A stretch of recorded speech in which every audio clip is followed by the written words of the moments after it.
So let's talk a little bit about some tips and tricks regarding to the specific history of the patient. Well, in fact, the patient knows what the problem is. We don't know yet, so we have to try to find it out, of course. A basic history always has the same basic questions. Tell me, what's your problem? How did it start? How did it start? That's going to be a very important question in relation to a number of lesions. Certainly in the spine. The answer to that question is diagnostically going to be super important. Where are your complaints? Is it local pain or is there any radiation of pain?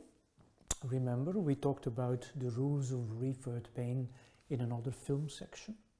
Is there any shifting or expanding pain? That's something I have to explain a little bit later.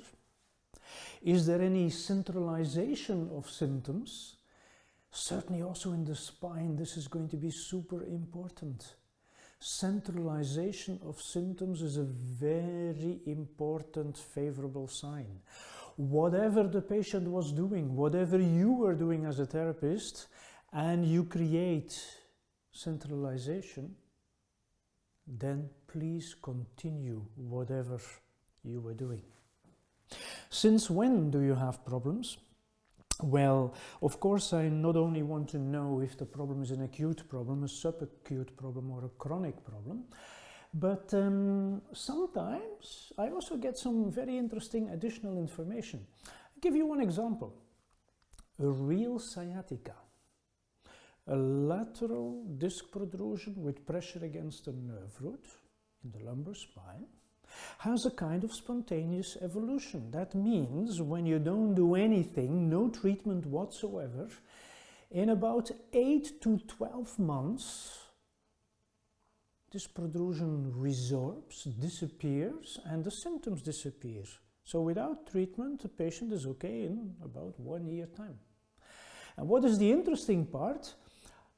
After 6 months of leg pain, no back pain, just 6 months of leg pain, the protrusion or the internal derangement becomes irreducible. That means that traction, manipulation, exercise, whatever doesn't make sense anymore because the protrusion is too far lateral. We're not going to be able anymore to reduce it.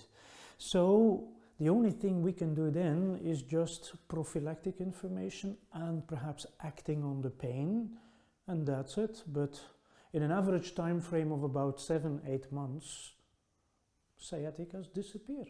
So that's good news. Another example, traumatic arthritis in the shoulder. Well, traumatic arthritis also has a spontaneous evolution in about 8 to 12 months, and there are 3 different phases. 3 to 4 months it gets worse, 3 to 4 months it's more stable, 3 to 4 months it's better again. Well, depending in which stage we are, the treatment is also a bit different. So that's also interesting information. Yeah? I also would like to have data about the evolution. Yeah, how is it now? It started 3 months ago, but how is it now? Better? Worse? The same? Did you get treatment before? Which kind of treatment? And what was the result of the treatment? It's not because a patient got hypothetically 3 weeks ago lumbar manipulation by another colleague that today I won't perform manipulation. No, the clinical image today could be totally different than the one of 3 weeks ago. I don't know. So always interpret your clinical image, always repeat a functional examination, analyze the situation. But very, very important is following question: how can you influence your symptoms? There's always going to be a relation between activities, positions, movements, yeah, and the symptoms. When we talk about soft tissue lesions, I always need to have this relation. Yeah. Super important. In general, make sure you ask open questions, neutral questions. For instance, a lumbar spine patient from which you expect he might have some radiation in the leg, you don't ask to the patient, and do you feel something in your leg? No, that's too suggestive. Ask to the patient, is there any radiation? Does the pain go somewhere else? And then the patient has the freedom to answer. He can say, yes, it goes in that direction until my big toe. Okay, normal. Or he says, well, to be honest, yes, I feel something in the perineum. That's not normal. That's going to be a red flag. So don't put words in the mouth of the patient. Be as objective as possible. And another little detail, I just referred to the influence on symptoms, yeah, that you always need to have a relation between activities, movements, positions, and his symptoms. There also has to be a relation between small history, small clinical image. Big history, big clinical image. A patient who tells you in the history that everything is problematic, it looks terrible, I always have pain, every movement is painful, it only gets worse. I have to see that in my clinical examination. If I have a big story, but the result of my functional examination, well, just a small image, that's a discrepancy. This is not normal. So perhaps the patient doesn't have an acute orthopedic lesion. Perhaps he has an orthopedic lesion, but possibly also combined with a psychogenic involvement. So let's not forget that. Where is your pain? And let's imagine we talk about a lumbar patient. Well, yeah, a lumbar patient, yeah, everything is possible. And he can have pain in the middle of the back. He can have bilateral pain.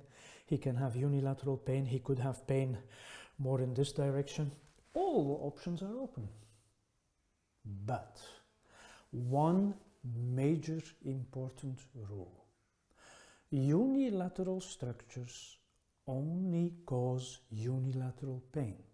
So when you talk about a lumbar spine, facet joint pain is unilateral pain. Sacroiliac pain is unilateral. So a patient with facet problems or sacroiliac problem never has central back pain.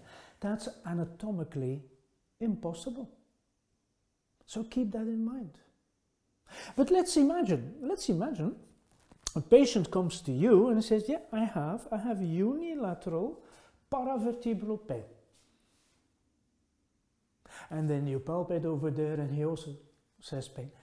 A little detail, we don't palpate in the spine, and certainly not in the lumbar spine. Palpation for diagnostic purposes in the lumbar spine is not a good idea. But I talk about that in another film. So let's imagine he has unilateral paravertebral pain. Well, could be a facet problem. But then you ask one simple question in the history, say, tell me, where did it start, your pain? And then the patient says, well, a few days ago it was really in the middle. But then my pain shifted in that direction. Now I don't feel anything here anymore, I just have pain over there. Hey, what is that? That's a shifting pain. And a shifting pain is almost always a shifting lesion. It's impossible that a facet joint is responsible for this kind of symptoms. A facet joint cannot provoke pain on the midline, only unilateral pain. A shifting pain means a shifting lesion. What can shift in the spine? Muscles? No. Facets? No. Sacroiliacs? No. Ligaments? No. There's only one structure that can shift in the spine, only one that can change its position. That's a disc. A disc can move in every direction. Cranial, caudal, lateral, anterior, posterior, can go in every direction. A shifting pain is typical for an internal derangement. So a patient has central back pain, the pain becomes unilateral. Then perhaps he gets leg pain. And what happens? The back pain, the gluteal pain disappears and he gets leg pain instead. This is a clear example of a shifting pain. A shifting pain, as I said you before, is a shifting lesion. You automatically think of internal derangement. However, there is also another situation which is fortunately less frequent, but which is a red flag, and this is an expanding pain. What is an expanding pain? Somebody has back pain, central back pain. Okay, no problem. He gets bilateral back pain. No problem. Perhaps he gets gluteal pain. Okay, happens. He gets radiation in the leg. It happens. But then you have to ask one important question. Just a moment, just a moment. What disturbs you the most? This leg pain or this back pain? And most of the back patients are going to say, yeah, this disturbs me, and sometimes I get more radiation. But now the patient is saying something different. He says, this is really terrible. But this is also terrible. Both of them get worse. And then sometime later, the second leg is also involved, and everything gets worse. This gets worse, this gets worse, this gets worse. It's not a shifting pain, it's an expanding pain. And an expanding pain is unfortunately an expanding lesion. So then we certainly need extra examination, medical imaging, to exclude, for instance, some cancer. Yeah? Well, more about the history you can find in our book, Clinical Reasoning in Modern Orthopedic Medicine. It's 156 pages of clinical information. Just surf to orthopaedicdiscovery.com and you get the free download of this book.